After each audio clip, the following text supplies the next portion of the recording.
Good morning, class. My name is Miss Etwete, GN Shiningayamwe. You can call me Miss Dorothea or you can call me Miss Etwete. I would want to welcome you all.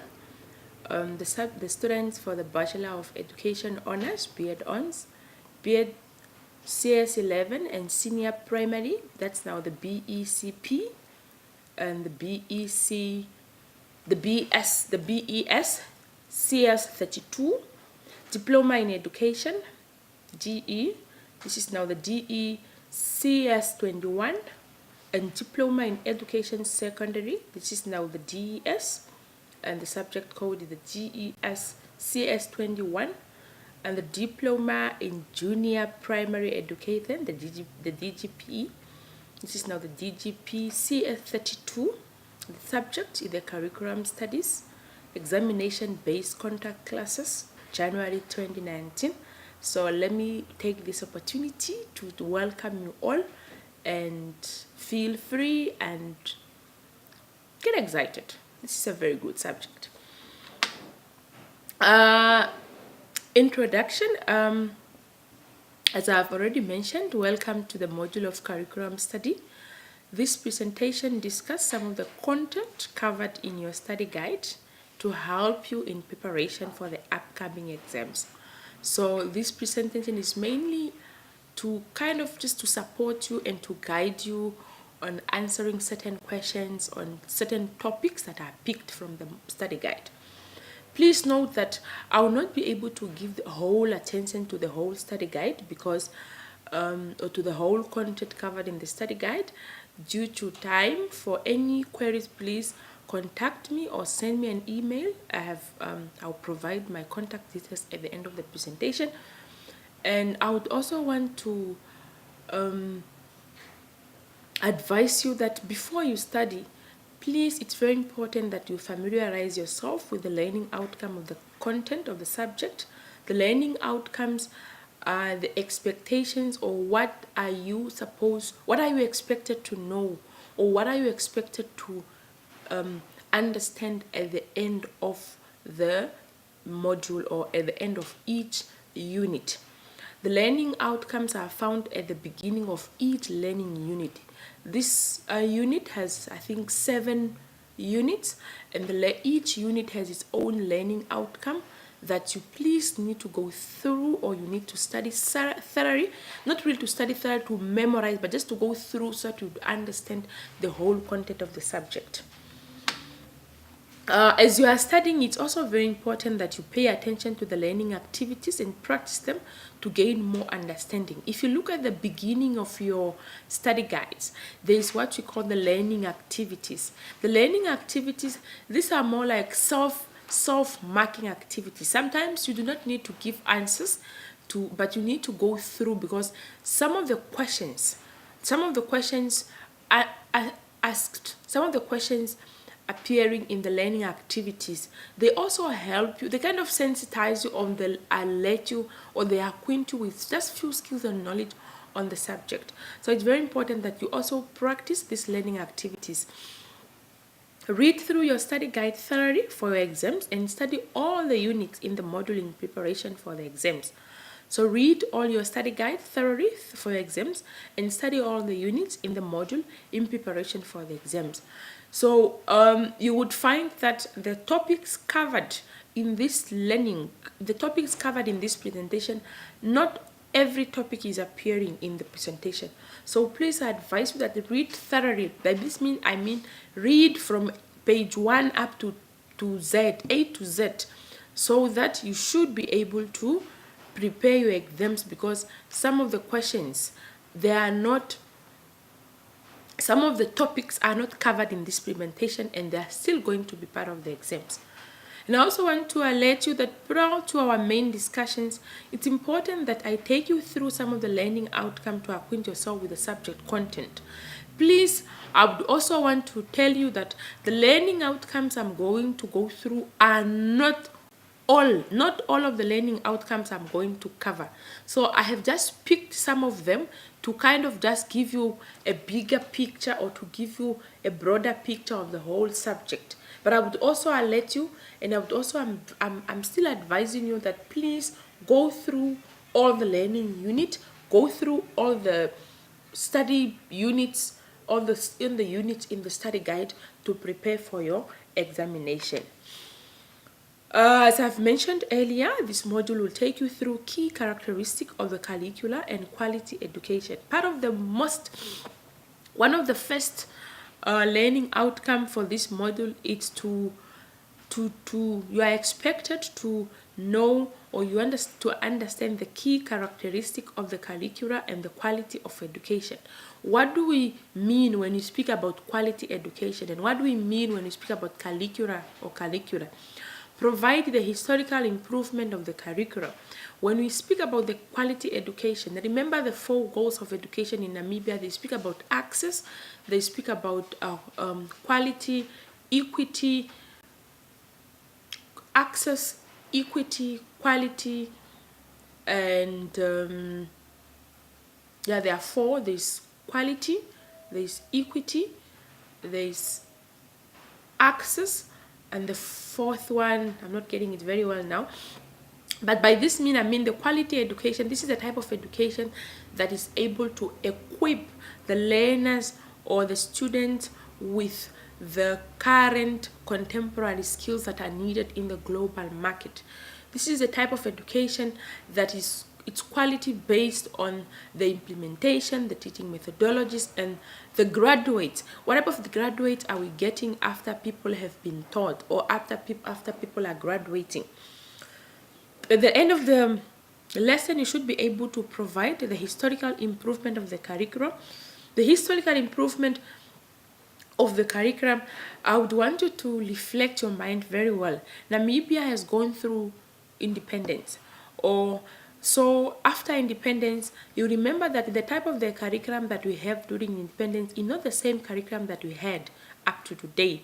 And I think just yesterday, this year in 2019, the Ministry of Education have just introduced another new curriculum.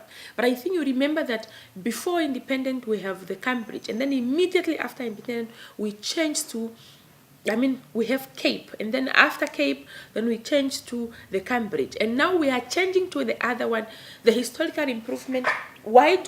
The historical improvement has to do with the history of the transformation of the changes that have been taking place into the curriculum of the Namibian education system.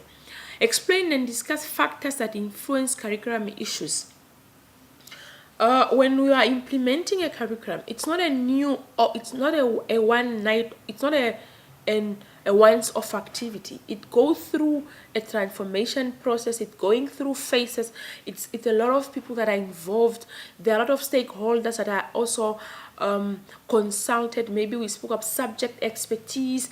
We spoke about the community. We speak about the public and the private sectors. So when you are implementing a curriculum, there might be some factors that influence curriculum issues. Maybe you look at the economic situation of the country. You look at maybe the geographical issues. You look at the social issues. What do you want to target? Because if people are, for instance, if you have social issues of maybe gender-based violence, gender inequality, you'd also want to, you speak about maybe technology, you'd also want to integrate some of these issues into the curriculum. So that I don't want to preempt the discussion now for the main discussion, but I'm just kind of want to. So at the end of the lesson, you should, at the end of this study, this curriculum issues, you are expected to explain and discuss factors that are influencing the implementation of the curriculum. You are also expected to compare international and Namibian contemporary social issues of school and tertiary curricula. Remember, when you are implementing a curriculum, as I've said, it's not a once-off activity, and it's not like a one-man show. By one-man show, I mean it's not one man. It's just not the Ministry of Education that wake up in the morning and they say we would want to implement a new curriculum. There's a lot of other stakeholders that also need to be consulted, and there's also other international bodies that also need to be consulted, because you would also want to compare. You would also want to have a curriculum that is on pay. And what on pay, I mean a type of a curriculum that is also in pay. It's also part of the global competition, because you only don't want to introduce people, to teach people that are only going to graduate and able only to teach or to be recruited, for instance, in the local market. But we'd also want to have people that are competitive. By competitive, I mean they are also able to get employed, or they are also usable in the international or in the international market. So you should be able to discuss the contributional philosophy to curriculum education. Remember, philosophy is it has to do with different ideologies or theologies that are involved, or different ideologies or ideas. So you, at the end of the day, at the end of this module, you'll be able to discuss the contribution. What has philosophy contributed to curriculum education in Namibia? The module would further empower you on how to assess the curriculum theory and practices of competency-based education and subject-based education. What are the strengths and weaknesses involved in this both systems? The type of education that we are offering both in Namibia, we have the competency-based education and the subject-based education. The competency-based education is the formal education that is offered, especially in the secondary education, even at the university level, from grade 1 up to grade 12, and then but this is more of a theoretical based education. While the subject-based education is the theory-based education. While the competency-based education, this is the type of education that is offered at vocational training education. It's more of a VET, because it's based on the competency, on the skills acquired. So you should be able to assess the curriculum theory and practices. What are the practices that are used in the competency-based education, and what are the practices that are used in the subject-based education? And I shouldn't confuse you. The competency-based education is the one that is used in the the vocational education training. They apply competency-based education, while the formal qualifications that are used, that are taught in secondary education and in formal education, these are more the subject-based education.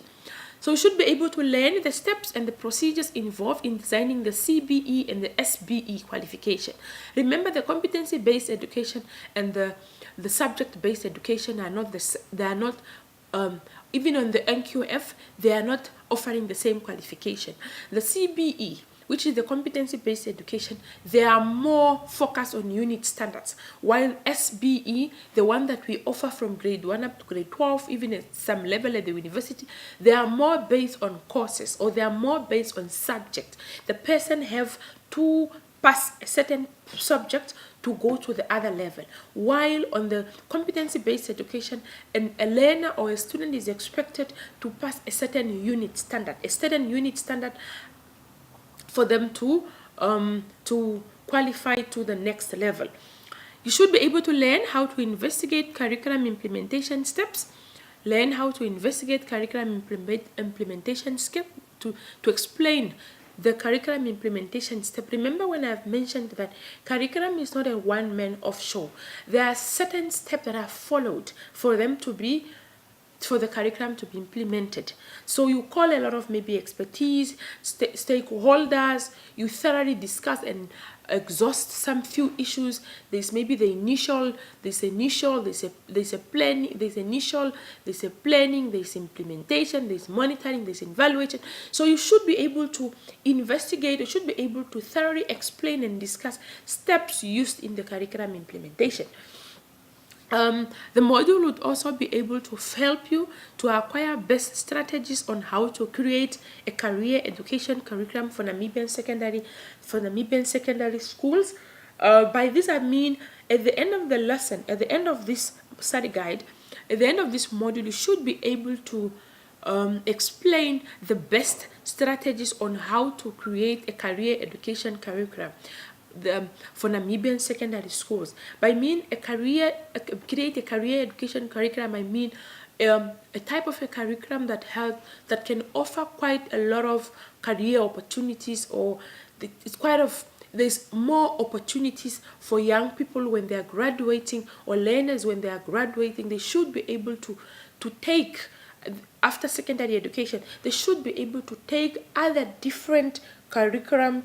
They should be able to take other different careers. There should be a lot of career options for these people to be able to take, because unlike if you look at the Cape, for instance, in the Cape curriculum, many students only had two options. They only have to do teaching or nursing. So we look at a global kind of market. We would want to empower students with a lot of careers. And while I'm speaking this, look at like our tertiary institutions. The type of the career they have been offering 10 years back are not the same careers they are offering now. So at the secondary level, we should be able to have other different careers that are offered in the education for the people, for the learners to be able to pick, or to have to be exposed to different options that they are able to pick for their studies at the tertiary level. Now that we have briefly took you through the learning outcome, the next section shall briefly explain to you few topics. However, due to the time, as I have mentioned, this presentation will not cover all topics in the study guide. And I would want to emphasize again that topics not covered in this presentation are also part of the exam. Remember, this presentation is just thoroughly to take you through, to prepare you for the exam, but I'm not able to go through all the topics in the study guide. So I'm repeating myself that topics not covered in this presentation are also part of the exam. So for coherence purposes, this presentation will take you through topics per unit.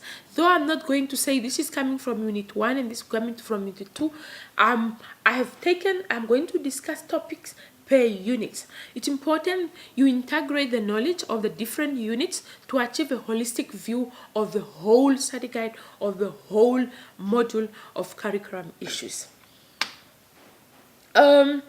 Features of curricula and quality education. Now remember when I have mentioned that part of the learning outcome is for you to understand the features or the characteristic of the curricula and quality education. As previously explained, this unit focuses on implementing a well-defined curriculum. The whole study guide helps you to it helps you to understand the best practices on implementing a well-defined curriculum. And you can only implement a well-defined curriculum once you go through all the phases of the steps, while you consider all the phases or the steps involved in the curriculum implementation. It's important that we discuss the main concept of curriculum education in the prior to our education, perhaps prior to our presentation, perhaps you see me talking about curriculum. Maybe you might want to find out what is curriculum. So I would want to tell you that education is a collected effort that requires a plan. So curriculum support education in achieving its goals. When you speak about education, education, it's a collected effort, and a collected effort that involves different types of people that are involved for the type of education to be delivered or to be taught. Now, in terms of a curriculum, it's kind of a plan that support education in achieving its goals. How does curriculum support education? Because the curriculum According to Carl 1995, he defined curriculum as a term that refer to a plan or educational track followed in education as part of an in preparation for life. While Posner have said curriculum consists of major components such as the purpose, the content, the teaching, the learning experiences, and assessment. Other curriculum terminologies may include hidden curriculum, extramural curriculum, and subject curriculum. So curriculum, it's a kind of educational track or a plan that is followed in education to prepare or to help the educators in implementing the whole, in delivering the whole education. So because you just not wake up and say, I'm going to teach. So a curriculum is kind of a plan. It's kind of a directive that that is followed. It's kind of a path. Remember when you are driving. When you are driving, some roads are clear, some roads have like maybe curves. So in education, there should be a path. When people are educating the learners, or when we have schools or we have universities, there should be a plan that people are following that is able to help people toward achieving a certain goal. Now, they follow what we call, it's a curriculum. A curriculum, it's a plan or educational track that is followed by educationists in achieving their goals. This plan now is comprised of different components. We speak of a purpose.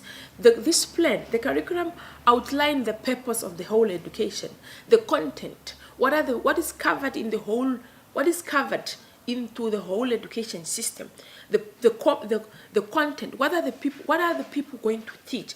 We spoke about the teaching and the learning experiences, the teaching methodologies. What type of teaching methodologies are going to be used into the education system? What type of assessment? Because assessment is one of the most important elements into the curriculum, because you cannot teach people without assessing them. At the end of the lesson, you would want to assess the people whether they have picked or they have acquired certain skills and knowledge. Now imagine having an education system that does not have assessment. What is the aim of teaching people? It's for you to be able at least to know at the end of the lesson, at the end of the day, you'd want to find out whether these people have acquired the necessary skills or the knowledge. So in the curriculum, we find the purpose, the content, the teaching and learning experiences, the methodologies, the assessment, the time, and all those other components. And within the curriculum, we could also speak of other hidden terminologies, like we have the hidden curriculum, extramural curriculum, and subject curriculum. The extramural curriculum, it's despite having a curriculum, you'd also want to have other extramural activities.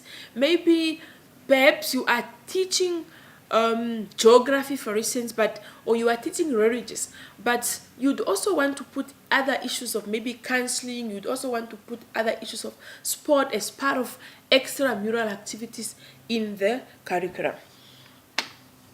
Now, when you are implementing the curriculum, remember, you might be experiencing some challenges. Though a curriculum consists of a major component, though a curriculum is it's a planned effort. It's not something that people just wake up and you say, I'm going to do it. You might still be experiencing few challenges. Though a curriculum consists of major components such as the purpose, the content, the teaching, and it's a well-planned effort. It's like a well-planned. It's something that is planned. Like I've mentioned, that you don't just wake up in the morning and you say, I'm going to implement A, B, C, D. You plan a lot of issues. You might still experience few challenges of maybe like the current challenges in the Namibian curriculum. We spoke about the unemployment and school leavers, teenage pregnancy, ineffective school management, lack of a national school auditing system and consequent reward system, lack of provision for appropriate career education option in secondary education, How many people are graduating from grade 12 and going to universities, but we are still faced with a lot of teenage pregnancy, we are still faced with a lot of unemployment, school leavers, and we still have ineffective school management. We have good policies on board, we have good implementation plan, but we still having ineffective school management. We still have a national school auditing systems and consequent reward system. We see best performing schools in the regions, but there's still no better reward system for them. We still have lack of provision of appropriate career education options, especially in secondary education. Remember when I was speaking that we are trying to have a type of education that provide a lot of options. When school learners are graduating, they should be able to have quite a lot of opportunities to follow or to pursue in their studies. Factors that have a crucial influence on the implementation of the curriculum. Remember that part of the learning outcome I spoke about, that a curriculum is something that is influenced by other factors. Maybe we spoke about historical foundation, like the current curriculum of Namibia was maybe influenced on the colonial era in 1993 when they implemented or they come up with a two-word education for all. We are looking of the curriculum was influenced by the historical foundation. Maybe the historical foundation of the education system during or before independence was not really very good, or after independence. So there is a history based on something that have influenced the implementation of a new curriculum. We've got a philosophical foundation, maybe other ideologies, political foundation, economic foundation, like now legal foundation, social foundation. Maybe you look at the political condition of the country was not so good, or you'd want to empower people with other socio-economic issues that you feel that they are not part of the curriculum. Like now we are faced with gender-based violence, we are faced with unemployment, we are faced with economic crisis. So you'd want, when you are setting up a new curriculum, you'd want the type of a curriculum that is able to take up those challenges. Remember when he spoke about the challenges facing the Namibian curriculum in the 21st century? So when you're going to set up a new curriculum, you'd also want to kind of have a curriculum based that is able to address some of those challenges. So these are some of the factors that may lead to a new curriculum, or that may influence, or that may have an impact on the establishment of a new curriculum. Consequences of not implementing the career stream curriculum. Remember, the moment you do not implement a proper curriculum that is able to integrate, or that is able to advocate, or that is able to address few challenges experienced in the country, for instance, or in a region, or in a district, you should be able to you might face few consequences of not implementing a curriculum that is not addressing the needs of the people. Now remember, let me take a good example that you would want to you want to go to Opua and really introduce an IT-based curriculum. So you look at how many people, I'm not saying Opua is one of the community that is still behind, but I would just want to, like, you look at the type of the people that are there, the literacy level. These are some of the disadvantaged community. Maybe you go to the Sun community and you'd really want to introduce an IT-based curriculum without any other issues. You look at how many people, are these people interested in IT? What are their interests? Maybe you look at, maybe agriculture is one of the major source of income, or they're more interested in agriculture, and you are implementing an IT-based curriculum. So what are the possible consequences that you might face? You are anticipating issues like petitions and strikes by learners and teachers with angry parents and community members, because the type of the curriculum that you are implementing is not addressing their needs. They are not interested into it. So the growing number of unemployment with possible revolutionary actions, social problems escalating at a huge cost, slow economic growth due to lack of trained staff and low productivity. Because if you go to Opua and you are implementing IT, people are not interested in IT. People are interested in better strategies on improving maybe their farming practices. less gender equality and job creation for women. Perhaps some cultural practices do not allow certain gender to get involved in certain curriculum issues that you are implementing. So this may lead to gender inequality and job creation, and less job creation for certain genders, like maybe women. They may not be able to participate.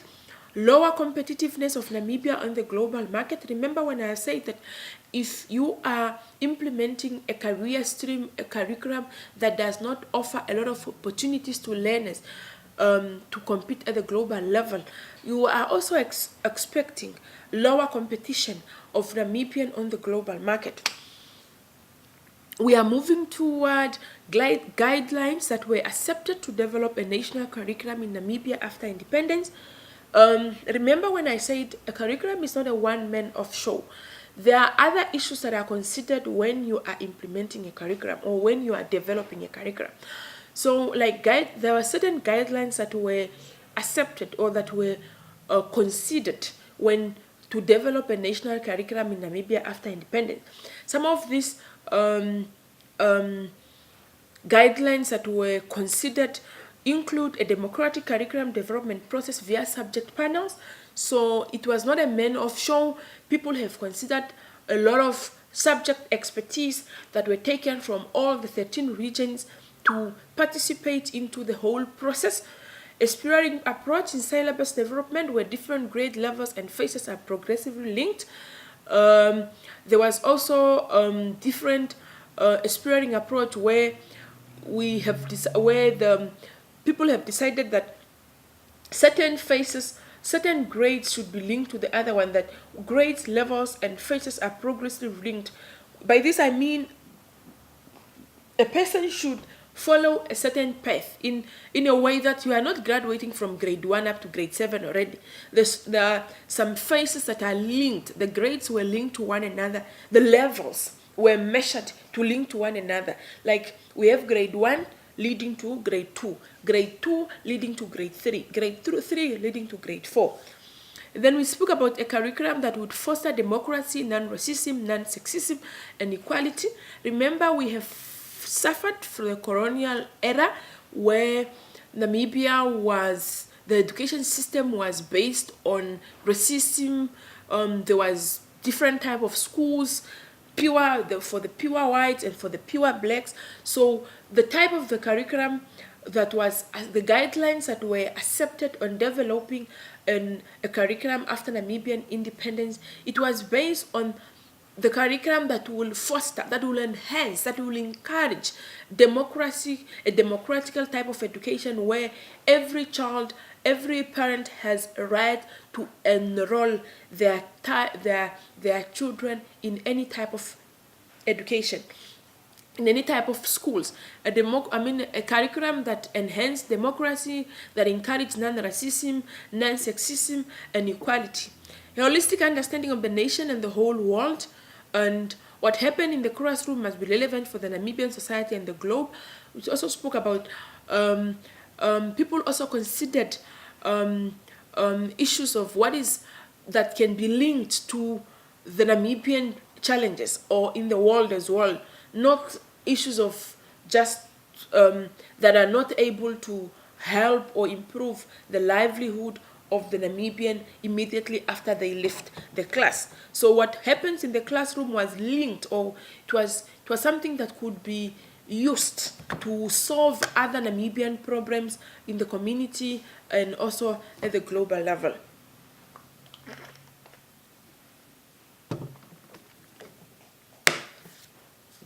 We are introducing another topic, which is wellness. As we are learning, we need to consider the extent to which the environment satisfies our emotional, psychological, spiritual, and social well-being. Our environment has great impact on our wellness, and the design of our cities, towns, building, rooms, vehicle, furniture, tools, etc., and materials out of which they are fabricated. The resources demand upon the planet that generate massive amount of waste and pollution. By wellness, we actually mean the extent to which we satisfy our emotional, our physical wellness, our emotional wellness, our social wellness, and our spiritual wellness. To what extent are you satisfied with your physical wellness? To what extent are you satisfied with your occupational wellness, intellectual wellness, environmental wellness, and spiritual wellness? So as we are learning, there are some certain dimensions of wellness in our own life. The physical wellness have to do with how far are you satisfied with your fitness, your health, your nutrition. Your emotional wellness has to do with the ability to express and control emotions. How far are you to express your emotions when you are very frustrated, or when you are very angry, or when you are at a very low point of your life? The occupational wellness has to do with job satisfaction. Are you satisfied with your job? Are you the type of the person that when you are at home, when you are at work, you cannot wait 5 o'clock?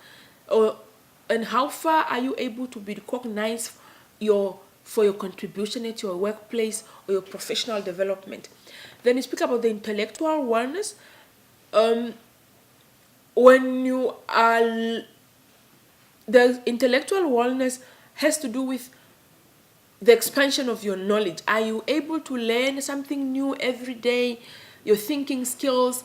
Are you able to solve problems, not just for yourself, but also for others? How far are you able to manage your stress?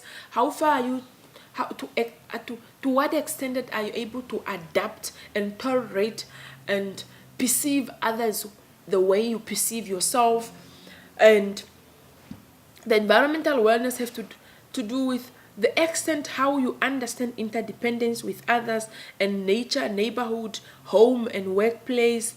While spiritual wellness has to do how far are you able to seek the meaning for the purpose of your life, to develop relationship, develop love, values, religion, trust, and ethics.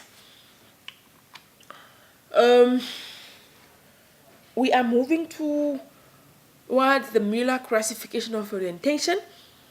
If you go in your study guide, there is a scholar who was named Miller, and Miller was a teacher by profession, and he believed that the type of the curriculum that is offered, it should meet the 3 orientation. This curriculum should be able to transmit knowledge, should be able to transact knowledge, and is able to transform the type of the people. By transmission, we mean a teacher-centered and a subject-based orientation that only focus on learners acquiring the skills and knowledge for the sake of knowledge via transmission. Here, the lessons are only taught by the teacher, and the learners are not involved in the lesson. The learners are viewed as empty vessels. So Miller classified 3 types of orientations, which is now the transmission, the transaction, and the transformation. In the transmission, Miller believed that in the transmission of knowledge, learners are taught and they are empty vessels. They do not have any knowledge and the skills. It's only the teacher who is viewed as the know-it-all. And this type of system, or this type of system, is called the subject-based orientation, where the teacher has all the knowledge and the skills, and the learners are viewed as empty vessels. And the focus is only for learner to acquire the skills and the knowledge from the teacher. While the transaction, Nola believes that within the transaction orientation, subject knowledge that serves to promote cognitive development and to promote adaptation to society. Within the transaction orientation, the subject knowledge expertise, they serve to promote the cognitive development among the learners and to also promote adaptation to the society. But adaptation to the society, this type of education or this type of curriculum serves to empower the learners it's enhancing some cognitive development into the learner, and it also promote some adaptation to the society. But adaptation to the society, we mean that if a learner from region A is transferred to region B, they should be able to adapt to that society without any hesitation or without any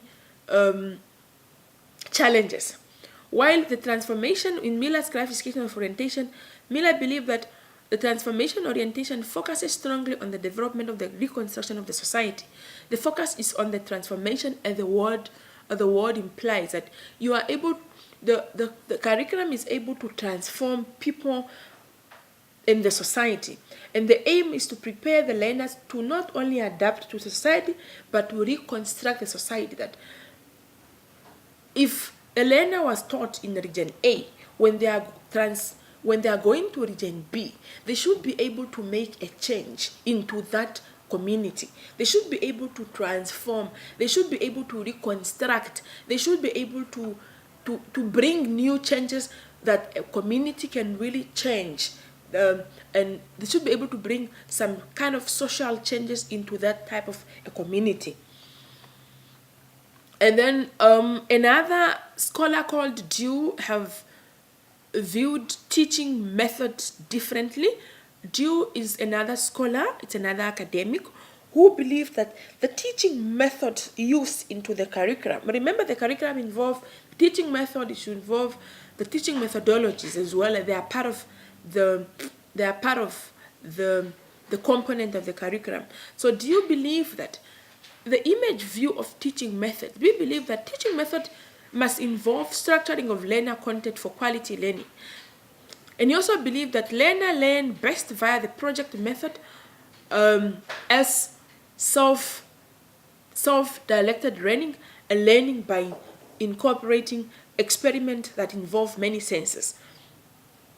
By due image of teaching, do you believe that the teaching method should involve different types of projects, methods, and that are used by the learner? The teacher must just not one type of method activities. I mean, the teaching methodologies. Then please go through the main duties of a role as a teacher, and the characteristic of competency-based education system, and the curriculum design implementation for principles. Remember, the principles used in the competency-based education are not the ones that are used in the subject-based education system. What are the factors for improving the Namibian secondary education reality? Please go through them. And I would also, due to the time, I will not be able to go through the Franklin Bobbitt step in the curriculum making. Please go through them as well. And the proposed changes to Namibian senior secondary education phase. The Namibian new curriculum for 2014 secondary education. And finally, I would not be able to take you through the features and lesson of the former technical education. In conclusion, now that you have taken through some few topics that could acquaint you with the course, we have almost come to the end of the presentation. However, please note of the following information for your exam. It's very important that you should not limit you to study all other issues in the study guide. Read all the units in preparation for the exam. Please pay attention to all the units in the study guide, and pay attention to the allocation of the mark. If the question is saying 20 marks or 10 marks, at least make sure that you have at least 5 marks, 5 points, or 6 to 7 marks. I mean, to 7 points, and then the other ones maybe we demonstrate. Provide practical examples to earn more marks. The examination is going to be 2 hours and 30 minutes. Please try to arrive on time to avoid confusions and handle your time properly. Use mark allocation for each question. Pay attention to the question and verbs. If the question say mention, mention. If they say discuss, discuss. The verbs are very important. If they say explain, explain. If it's mentioned, do not explain. Answer all the questions for the exam marks. Provide practical examples to earn more marks. Write neatly and eligible. Please, I know we are scorers and we are educators. We are not going to be doctors. So please write neat. Number your question clearly. There is nothing wrong if you feel question 7 is the most question that you understand properly. You can start with it as long as you number your question very clearly. Give special attention to the content of this contact class. Start preparing for exam earlier. Do not wait up until the last minute. Get acquainted with the work and enjoy your studies and make more. Please, I'm available during and after hours, 17 to 20 hours, and during weekends. My contact number is 264-081-233-033, and my email address is shittuwete@gmail.com, shietwete@gmail.com. I wish you all the best. Study well.